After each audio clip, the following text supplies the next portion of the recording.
अस्सलाम वालेकुम first year बेटे, ओपन योर फिजिक्स बुक। अपने लास्ट लेक्चर में हम पढ़ रहे थे stationery waves on a stretch string. आपने कोई भी एक स्ट्रेच रिंग हमने लिया था और उसके दोनों जो साइड्स होती हैं स्ट्रिंग की, उनको हमने कहीं ना कहीं से अटैच कर दिया था। देन हमने डिफरेंट केसेस बेटे स्टडी किए थे। पहला केस हमने स्टडी किया था जब हम स्ट्रिंग को प्लग करते थे फ्रॉम द मिडल, ठीक है, यानी कि सेंटर से अगर उसको प्लग करेंगे तो क्या हो रहा था वो हमने सारा डिटेल से पढ़ा। अगर हम उसको क्वार्टर लेंथ क्या होती है कि किसी भी पूरे स्ट्रिंग को अगर मैं 4 पार्ट्स में डिवाइड करूं तो उसका एक पार्ट यानी कि उस साइड से जो है अगर उसको हम लोग डिस्टर्ब करेंगे तो देन व्हाट हैपन, ये सारा कुछ हमने डिटेल से 1 बाय 1 जो है वो पढ़ा था। और इसके लिए हमने क्या की थी, इक्वेशंस भी जो है वो हमने ड्राइव की थी। पहले हमने क्या किया था कि अगर हम स्ट्रिंग को मिडिल पॉइंट से जो है डिस्टर्ब करेंगे देन व्हाट हैपन्स, ठीक है, वो सारा हमने एक्सप्लेन किया और उसके लिए हमने इक्वेशन फाइंड आउट की। देन हमने क्या किया कि अगर स्ट्रिंग को क्वार्टर लेंथ से जो है वो डिस्टर्ब किया जाए देन व्हाट हैपन, तो वो भी जो है हमने डिटेल से उसकी इक्वेशन भी ड्राइव की। और इन द एंड जो आपके पास इक्वेशन आई थी वो क्या आ गई थी हमारी, ये वाली इक्वेशन जो है इन द एंड हमारे पास आती है, ठीक है। तो दो केसेस हमने पढ़ लिए थे कि जिसमें हम उसको स्ट्रिंग को सेंटर में से और क्वार्टर में से जो है अगर प्लग करें तो क्या होगा। आज हमने उसी का जो है वो थर्ड एग्जाम्पल भी हम लोगों ने करेंगे कि अगर आप स्ट्रिंग को आर्बिट्रेरी पॉइंट से जो है प्लग करो देन व्हाट हैपन। सेंटर से किया, सेंटर को मिडिल भी कह दिया आपने, ठीक है। क्वार्टर क्या होता है मैंने आपको वो भी बता दिया। किसी भी चीज़ का क्वार्टर पार्ट क्या होता है, उसका फोर्थ पार्ट, ठीक है। अब आता है नेक्स्ट जो हमने आज स्टडी करना है। आपकी बुक का बेटे नेक्स्ट पेज आप लोग ओपन करें, पेज नंबर 146 है। सी जो है पार्ट वो हमने पढ़ना है, string plug at an arbitrary point. Arbitrary point क्या होता है, ठीक है। यहाँ पे देखो लिखा हुआ है ना, ये कितना बड़ा सारा मेंशन है, string plug at arbitrary point, ठीक है। अब ये आर्बिट्रेरी पॉइंट बेटे क्या है, फिजिक्स में आर्बिट्रेरी पॉइंट हम किसको कहते हैं, any point that is not specified and can be chosen without loss of generality, ठीक है। एनी पॉइंट, कोई भी point of your own choice, आपकी अपनी मर्जी इसको कह सकते हैं कि आपकी अपनी मर्जी है, कोई भी जो आपको असाइन ना किया हो, आपकी चॉइस पे छोड़ा है, या मैं आपको कह देती हूँ कोई भी पॉइंट ले लो, तो हम इसको ये कह सकते हैं कि जो आर्बिट्रेरी पॉइंट है वो क्या है, एनी पॉइंट है, कोई भी पॉइंट हो सकता है that is not specified the point of your own choice, ठीक है। उसको हम लोग क्या कहेंगे, आर्बिट्रेरी पॉइंट कहेंगे। Let a string resonates in n numbers of loop with n+1 nodes and n antinode, thus we can say that the string is made to vibrate in n loops. The frequency of the stationary wave set up to the strings will be, आपको मैं भी drive करके दिखाती हूँ। And equation हमारी ये आ जाएगी, ठीक है। Where n is equal to 1 2 3, it is clear that the string vibrate in more than one loop, its frequency f goes on increasing and the wavelength get correspondingly shorter. However, the product of the frequency f and the wavelength is always equal to v, the speed of waves. The above discussion clearly established that 3 points हैं, the stationary wave has discrete set of frequencies. ये पहले मैं equation इसकी drive कर लूँ। हमने क्या पढ़ा, अब हम पढ़ रहे हैं तीसरी अपनी पॉइंट, ठीक है। तीसरे में हमने क्या पढ़ा, ये आपका था क्वार्टर में जब आपने पढ़ लिया था तो एंड इक्वेशन हमारे पास क्या आ गई थी, f is equal to 2f1 आई थी ना। अब हम कर रहे हैं इसका सी पार्ट, ठीक है। सी पार्ट में हमने क्या करना है, ये सी है, string plugged eight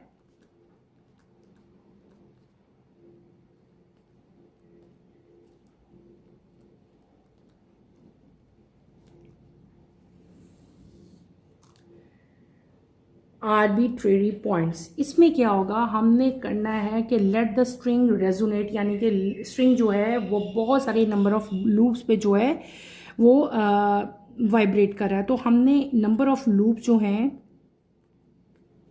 number of loops को बेटे हम लोग किस तरह रिप्रेजेंट करेंगे, हम लोग करेंगे एन से रिप्रेजेंट। किससे करेंगे, एन से रिप्रेजेंट करेंगे। दो चीज़ें आएंगी, एक होगा आपका नोड्स और एक क्या होती हैं आपकी एंटी नोड्स।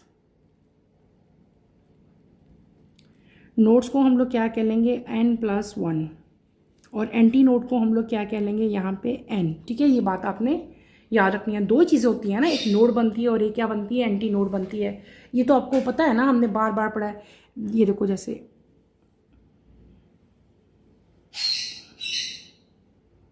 ठीक है, ये क्या है, दिस इज़ n, ये क्या है, ये भी n है, लेकिन ये जो सेंटर में है दिस इज़ एंटी नोड। ठीक है, ये एंटी नोड है और ये दोबारा अगेन क्या चीज़ है, नोड है।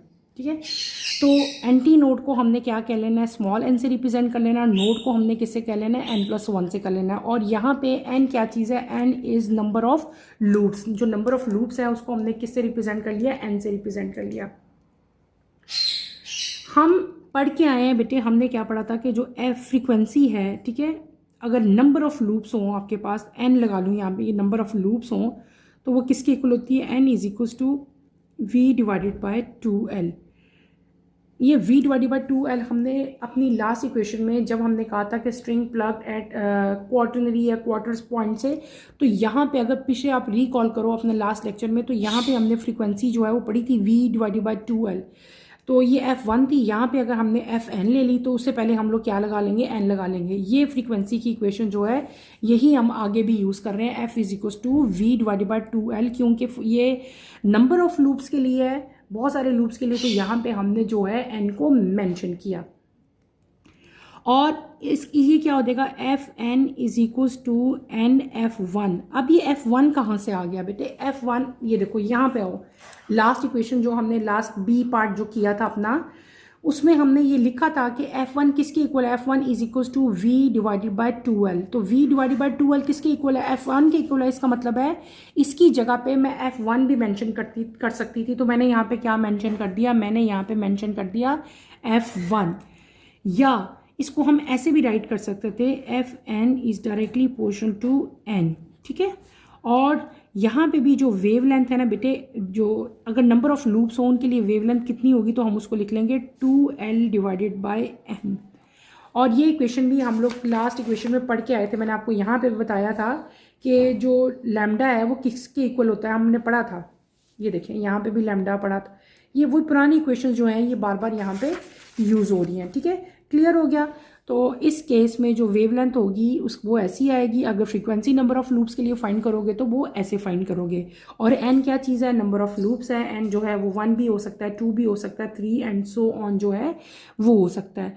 इस इक्वेशन से ये जो हमने पढ़ ली अभी कि अगर हम स्ट्रिंग को प्लग करें एट आर्बिट्ररी पॉइंट्स तो हमारे पास जो है वो क्या रिजल्ट आता है कि अगर स्ट्रिंग जो है बेटे मोर देन 1 लूप जो है उसके अंदर वाइब्रेशन, यानी कि वाइब्रेशन जो वाइब्रेट कर रहा है रिंग वो मोर देन 1 लूप है, यानी कि हर लूप में वाइब्रेशन अगर हो रही है, अगर आपने किसी भी पॉइंट से उसको जो है डिस्टर्ब किया है तो जो स्ट्रिंग वाइब्रेट कर रहा है वो मोर देन 1 लूप में जो है उसकी वाइब्रेशन हो रही है, तो इसकी फ्रीक्वेंसी जो है वो इंक्रीज होती जाएगी। क्या होती जाएगी, इसकी फ्रीक्वेंसी इंक्रीज होती जाएगी, इसकी वेवलेंथ जो है वो शॉर्टर होती जाएगी। फ्रीक्वेंसी जो है वो क्या होती जाएगी, इंक्रीज होती जाएगी, और जो वेवलेंथ है वो क्या होती जाएगी, इसकी शॉर्टर होती जाएगी। ये बात आपने याद रखनी है। जब क्या होगा, जब स्ट्रिंग वाइब्रेट करेगा इन मोर देन 1 लूप, ठीक है, तो फ्रीक्वेंसी जो है वो इंक्रीज होती रहती है, वेवलेंथ जो है वो इसकी शॉर्टर होती रहती है। और जो प्रोडक्ट है फ्रीक्वेंसी का वेवलेंथ है वो हमेशा, अगर हम इनका प्रोडक्ट लें किसका, फ्रीक्वेंसी और वेवलेंथ का अगर हम लोग प्रोडक्ट लें तो ये हमेशा किसके इक्वल होगा, it is equals to speed of waves, v के इक्वल होता है। ठीक है, v क्या चीज़ है बेटे, स्पीड ऑफ वेव्स है। क्या है, speed of waves. Speed of waves को हम लोग क्या कहते हैं, स्मॉल v, f और फ्रीक्वेंसी, और ये किसका साइन है, वेवलेंथ का। तो वेवलेंथ और फ्रीक्वेंसी का अगर हम प्रोडक्ट लेंगे तो वो किसके इक्वल आ जाएगा, वो इक्वल आ जाएगा स्पीड ऑफ वेव्स के। क्लियर हो गया। ये हमने थर्ड पॉइंट भी कंप्लीट कर लिया। अब हमने 3 पॉइंट जो हैं वो कंप्लीट कर लिए। पहला पॉइंट हमने क्या पढ़ा, हमने पढ़ा कि अगर स्ट्रिंग को हम डिस्टर्ब करें from the middle point then what happens. Then हमने पढ़ा अगर हम उसको डिस्टर्ब करें फ्रॉम क्वार्टर लेंथ क्या होगा, उसकी इक्वेशन हमने ड्राइव की। और आज के लेक्चर में अभी मैंने आपको जो पढ़ाया, हमने क्या पढ़ लिया कि अगर स्ट्रिंग को हम प्लग करें एट आर्बिट्रेरी पॉइंट तो हमारे पास जो है वो क्या यहाँ पे जो है वो इक्वेशन आएगी। ठीक है, क्लियर हो गया। अब हम चलते हैं अपने नेक्स्ट टॉपिक की तरफ। अच्छा, अब ये हमने 3 मेन पॉइंट्स पढ़े ना। अब इन तीनों पॉइंट्स का रिजल्ट क्या आया, हमें यहाँ से क्या चीज़ हमने जो है वो हमें समझ आई, वो मैं आपको रीडिंग करूँगी इसकी। बेटे आप लोग मेरे साथ साथ करो, इसको समझते हैं हम लोग। हमने यहाँ पे 3 डिफरेंट पॉइंट जो है वो स्टडी किए। इस पूरी ये जो 3 पॉइंट थे ए, बी और सी जो हमने किए, इससे हमें क्या रिजल्ट आया, अब हमने ये स्टडी करना है। The above discussion clearly established that the stationary waves have a discrete set of frequencies f1, 2f1, 3f1 and so on up to nf1, which is known as harmonic series. The lowest characteristic frequency of vibration is the fundamental frequency f1 corresponding to the first harmonic. The frequency f2 is equals to 2f1 correspond to the second harmonic and so on. Number 2, in other words, quantum jumps in the frequency exist between the resonance frequency. The phenomena is known as quantization of frequencies. It means Fn is equals to Nf1, where n is equals to 1, 2, 3 integral multiple. The stationary waves can be set up on the string only with the frequency of harmonic series determined by the tension, length and mass per unit length of the string. Waves which are not harmonic series are quickly damped out. The frequency of a string on a musical instrument can be changed either by varying the tension or by changing the length. For example, tension in guitar and violin string is varied by tightening the pegs on the neck of the instrument. Once the instrument is tuned, the musician varies the frequency by moving their fingers along the neck, thereby changing the length of the vibrating portion of the string. हमने क्या पढ़ा, हमने पढ़ा different type की जो है stationary wave जो थी वो हमने पढ़ी ऑन स्ट्रेच रिंग्स। ठीक है, हमने पहले क्या पढ़ा, string plug at middle point, फिर हमने पढ़ा string plug at quarter length, then हमने क्या पढ़ा, string plug at arbitrary point. इन तीनों पॉइंट से हमें क्या रिजल्ट मिलता है बेटे कि स्टेशनरी वेव जो हैं उनके अंदर डिस्क्रिएट सेट ऑफ फ्रीक्वेंसीज जो है वो पाया जाता है।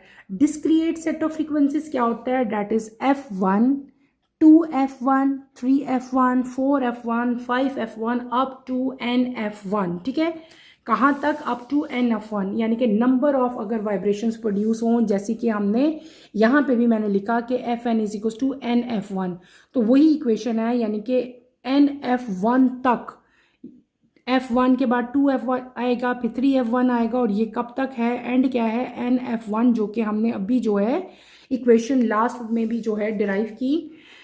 ये क्या चीज़ें, ये आपके पास डिस्क्रिएट सेट ऑफ फ्रीक्वेंसीज होती हैं जिसको हम लोग ऐसे राइट करेंगे जिस तरह मैंने आपको बताया, f1, 2f1, 3f1 and up to nf1 तक। ठीक है, in these are known as discrete set of frequencies, और इस तरह के सेट ऑफ फ्रीक्वेंसीज को हम लोग क्या कहते हैं, they are known as harmonic series. इनको क्या कहते हैं बेटे, हार्मोनिक सीरीज। अगर हार्मोनिक सीरीज की डेफिनेशन आपकी बुक में आए तो आपने ये लिखनी है, the stationary wave which have discrete set of frequencies they are known as harmonic series, और आपने नीचे राइट कर देना है f1, 2f1, आगे सो ऑन।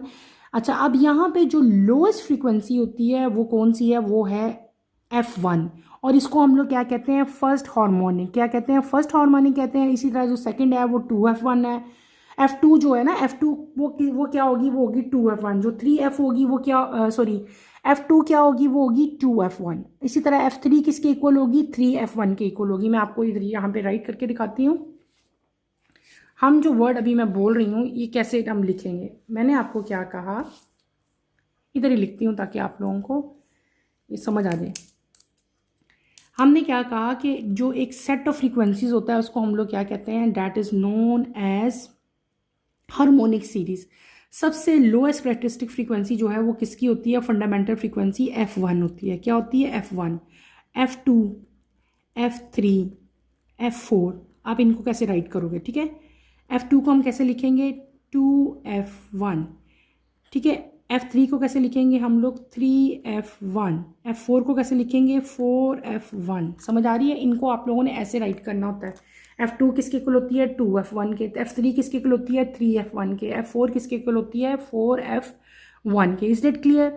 और ये जो पूरा सेट है आपको फ्रीक्वेंसीज का नज़र आता है, they are known as harmonic series कहते हैं इसको। ठीक है, अच्छा अब आपके पास नेक्स्ट हमारे पास क्या आ रहा है, कि जो F1 है वो फर्स्ट हार्मोनिक है, जो F2 है that is known and second harmonic, F3 जो है वो थर्ड हार्मोनिक होगी। ये देखो जैसे मैंने अभी राइट किया ना बेटे, ये जो मैंने आपको अभी राइट करके दिखाया, यहाँ पे इस केस में F1 जो है वो फर्स्ट हार्मोनिक है, F2 क्या है सेकेंड हार्मोनिक, F3 क्या है सेकेंड थर्ड, F4 क्या है फोर्थ हार्मोनिक है, ठीक है।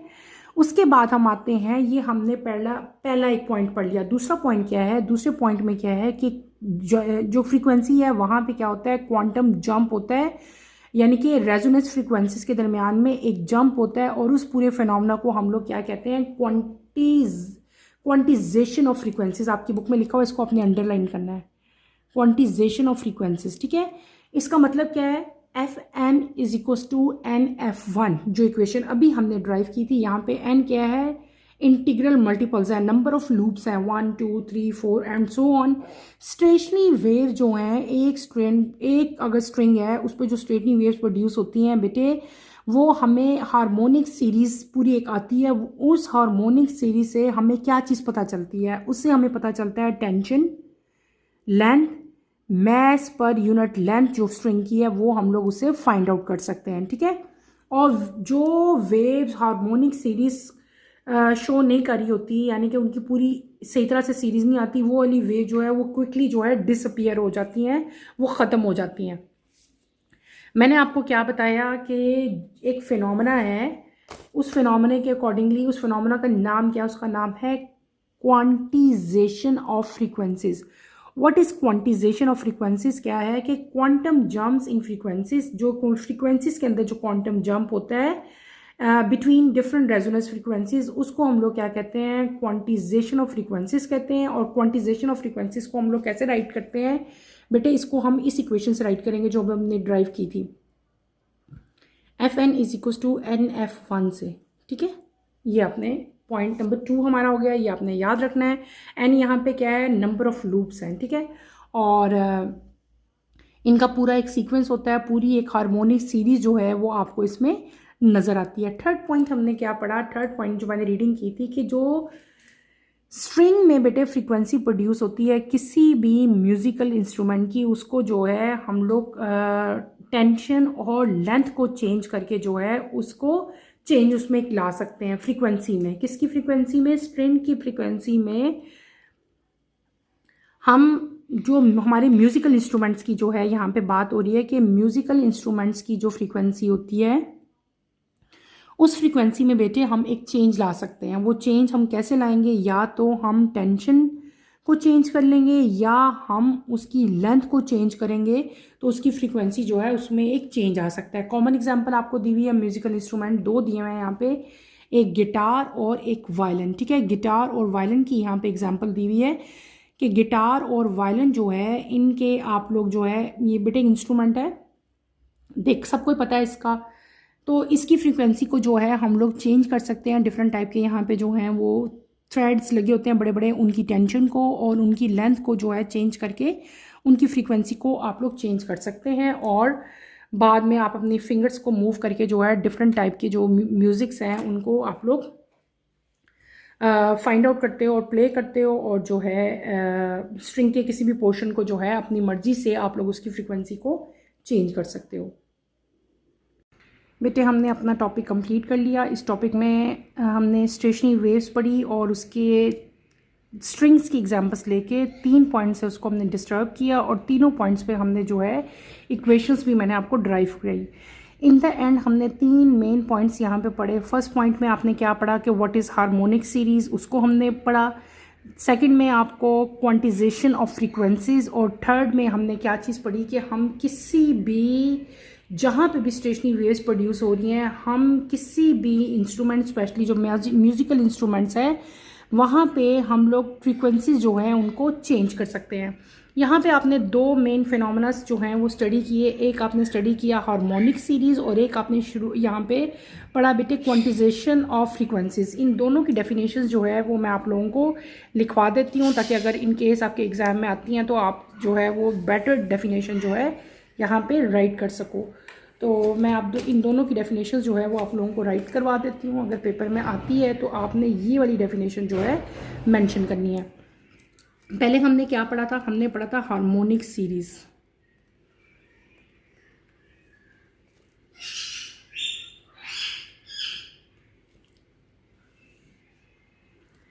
हमने 3 पॉइंट्स पढ़े ना in the end conclusion suppose हमारी जो है वो निकली थी कि ये 3 पॉइंट्स जो हैं हमारे कंक्लूजन थे, जो भी हमने तीनों पॉइंट्स देखा ए बी सी, तो हमारे जो है ये 3 कंक्लूजन आई थी। ठीक है, पहली हमने क्या पढ़ी थी कि स्टेशनरी वेव जो है they have discrete set of frequencies. ठीक है, वो सेट ऑफ फ्रीक्वेंसीज क्या होती हैं, F1 2 F1 3 F1 and so on. और इस सेट ऑफ फ्रीक्वेंसीज को हम लोग क्या कहते थे, दे आर नोन एज ये फर्स्ट हार्मोनिक थी, ये सेकंड, ये थर्ड, ये फोर्थ, ये पूरा का पूरा जो एक सेट था, इस सेट को हम लोग क्या कहते थे, हार्मोनिक सीरीज कहते थे। ये नंबर 1 हमारा कंक्लूजन का पॉइंट था। अगर हार्मोनिक सीरीज की आपकी डेफिनेशन आती है आपके एग्जाम में, तो आप लोग क्या लिखोगे, द हार्मोनिक, मैं आप लोगों को लिखवा देती हूँ बेटे, आप लोग ऐसे ही इसको अपनी नोटबुक्स में उतार लो। The harmonic series is the infinite series of unit fraction 1 plus 1 by 2 plus 1 by 3 plus 1 by 4 and so on। ठीक है, which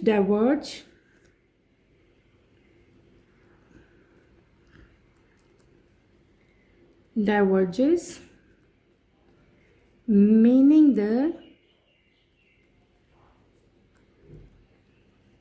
sum grows without bond despite it terms approaching zero।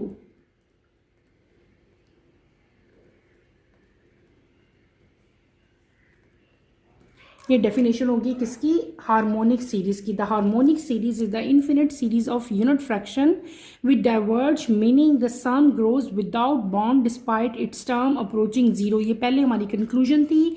Stationery waves has discrete set of frequencies. कौन कौन सी frequencies होती हैं, F1 2 F1 3 F1 up to NF1। इस पूरी series को हम लोग क्या कहते हैं, this is known as harmonic series. और हार्मोनिक सीरीज में आपके पास जो है, मैंने आप लोगों को लिख के दिखाया था, फर्स्ट हार्मोनिक आता है, सेकंड हार्मोनिक, थर्ड हार्मोनिक आता है। ये क्या होगा, फर्स्ट हार्मोनिक। F2 होगा second harmonic, F3 third harmonic, F4 क्या आ जाएगा, फोर्थ हार्मोनिक। सेकेंड हार्मोनिक क्या होती है, 2 F1, थर्ड क्या होती है, 3 F1 और फोर्थ क्या होती है, 4 F1। इसके साथ आप लोग ये भी लिख सकते हो, F1 जो है ये क्या चीज़ है, F1 is equal to first harmonic. इसी तरह अगर F2 होगा तो वो F2 जो है वो किसके इक्वल होता है, वो होता है 2 F1 के इक्वल, और इसको हम लोग क्या कहते हैं, सेकेंड हार्मोनिक। इसी तरह अगर आपने थर्ड हार्मोनिक लिखनी हो तो वो किसके इक्वल होगी, वो होगी 3 F1 के इक्वल, थर्ड हार्मोनिक। क्लियर, अब तो आप लोग लिख लोगे ना इसको अच्छी तरह से। तो बेटे ये मैंने आपको रिटन फॉर्म में बताया कि आपने इसको किस तरह से राइट करना है। फिर जब हमने दूसरा, ये हमने पहला पढ़ा था पॉइंट, ठीक है, फिर हमने जब दूसरा पढ़ा था, दूसरे में हमने क्या पढ़ा था,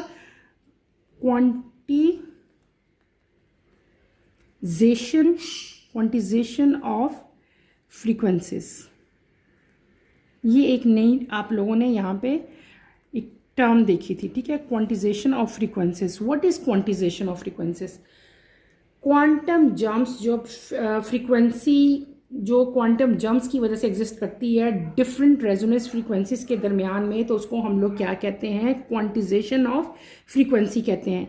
इट मीन्स, इसकी डेफिनेशन आप लोग कैसे लिखोगे, इट मीन्स, सिंपल डेफिनेशन मैं आपको बताती हूँ, it means that frequency is not continuous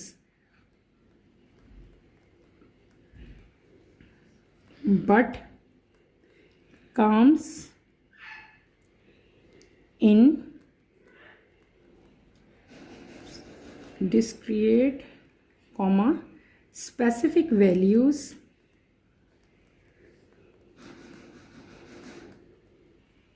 और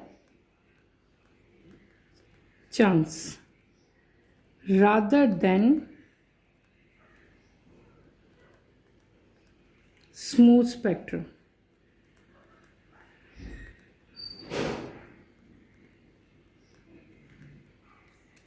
ओके हमने क्या पढ़ लिया क्वांटिजाइजेशन का। मैंने आपको क्या बता दिया कि जो फ्रीक्वेंसी है वो कंटिन्यूस नहीं होती, बल्कि वो डिस्क्रिएट स्पेसिफिक वैल्यूज़ या चंक्स की फॉर्म में हमें जो है वो मिलेगी, और ये जो है स्मूथ नहीं होगी। और यहाँ पे हमने इक्वेशन क्या पढ़ ली थी, हमने पढ़ा था फ्रीक्वेंसी जो है वो किसकी इक्वल होगी, f n is equal to n f one, where n जो है वो क्या है, इंटीग्रल मल्टीपल है, नंबर ऑफ लूप्स हैं, ठीक है। और ये जो क्वांटिजेशन ऑफ फ्रीक्वेंसी है बेटे, इससे हम लोग क्या कुछ फाइंड आउट कर सकते हैं, इससे हम लोग जो स्टेशनरी वेव की टेंशन, लेंथ, मास पर unit length of the string, सब कुछ जो है वो हम लोग फाइंड आउट कर सकते हैं।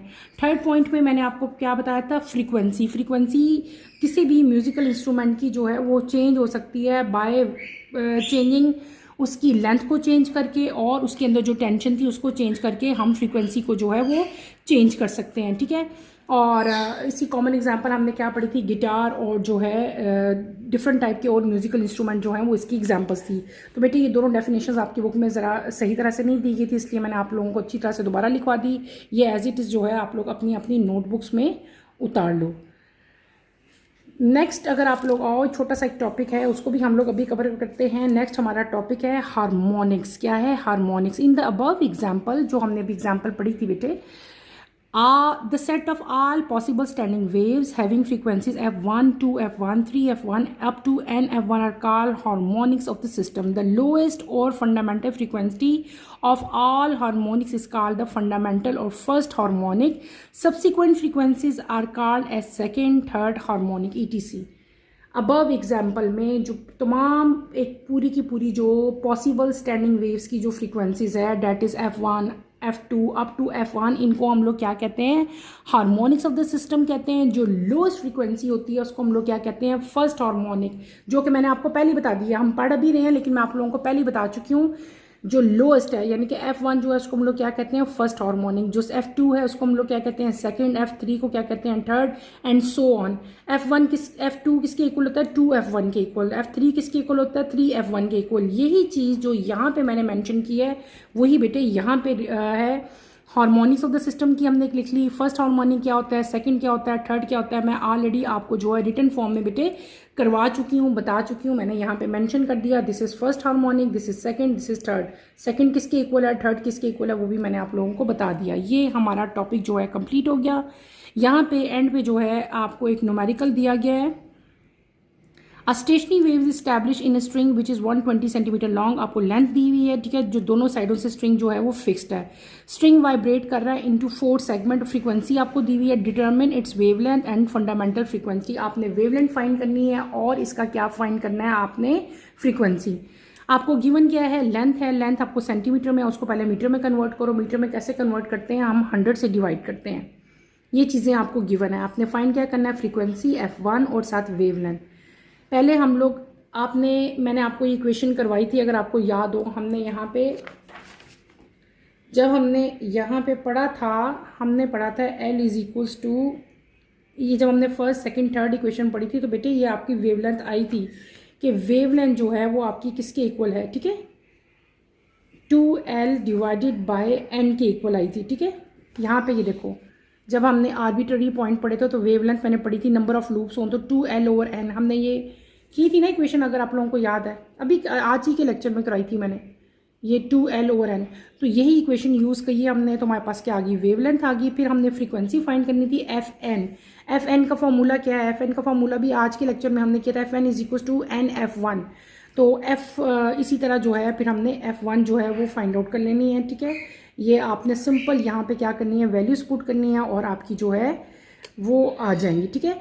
क्योंकि स्ट्रिंग के 4 सेगमेंट थे ना, इसका मतलब है 4th फ्रीक्वेंसी हमें गिवन थी। 4th फ्रीक्वेंसी कितनी थी, f4 लेंगे हम 120, और f1 जो है वो हमने फाइंड आउट करनी है। f1 कैसे फाइंड करनी है, अभी हमने उसके लिए इक्वेशन निकाली थी कि fn is equal to NF1। यहाँ पे हमने जो F1 है ना, यहाँ से हमने उसकी वैल्यू जो है हम लोग फाइंड आउट करेंगे।